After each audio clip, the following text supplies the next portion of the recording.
Asia কাপের পর দ্বিপাক্ষিক সিরিজের ব্যস্ততা বাংলাদেশ দলের। শারজায় আফগানিস্তানের বিপক্ষে টি-20 সিরিজ শুরু কাল।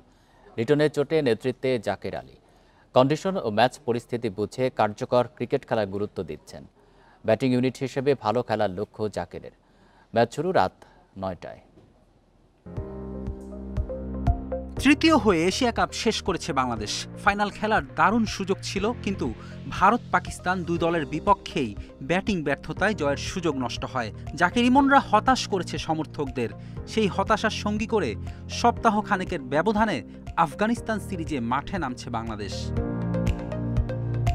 এশিয়া কাপের স্কোয়াডই থাকছে এই সিরিজে। পরিবর্তন কেবল একটি, চোটের কারণে লিটন দাসের পরিবর্তে ডাক পেয়েছেন সৌম্য সরকার। ভিসা জটিলতায় অবশ্য সৌম্যর আরব আমিরাতের উদ্দেশ্যে দেশ ছাড়তে বিলম্ব, তাই প্রথম ম্যাচ মিস হতে পারে তার।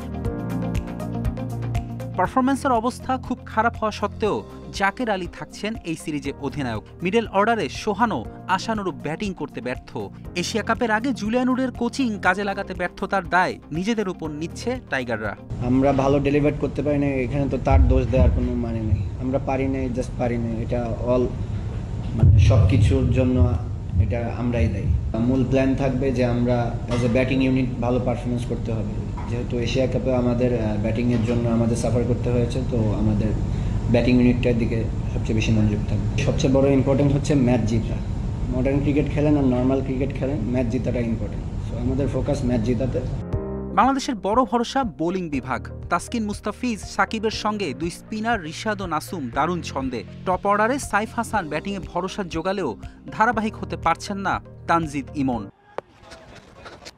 ওদিকে আফগানিস্তান আশার ফানুস উড়িয়ে ব্যর্থতায় শেষ করেছে এশিয়া কাপ। গ্রুপ পর্বের বাধাই টপকাতে পারেনি রাশিদ খানের দল। বাংলাদেশের বিপক্ষে জিততে মুখিয়ে তারা। আমরা সবসময় জয়ের জন্যই খেলি। এশিয়া কাপে আমরা হেরে গেলেও ভালো প্রস্তুতি নিয়েছিলাম। ভুল থেকে শিক্ষা নিতে হবে। বিশ্বকাপ প্রস্তুতির জন্য এই সিরিজ আমাদের জন্য অত্যন্ত গুরুত্বপূর্ণ। দু দলের জন্যই বিশ্বকাপ প্রস্তুতির অংশ এই সিরিজ। বাংলাদেশের স্কোয়াডে তেমন বদল না আনলেও এনেছে আফগানিস্তান। ব্যর্থতায় বাদ পড়েছেন ফারুকি, জানাত ও গুলবাদিন। সুযোগ মিলেছে টপ অর্ডার ব্যাটার ওয়াফিউল্লাহর এবং দুই পেসার বশির ও আহমেদ জায়ের। ফেরদৌস ইসলাম, ইন্ডিপেন্ডেন্ট নিউজ।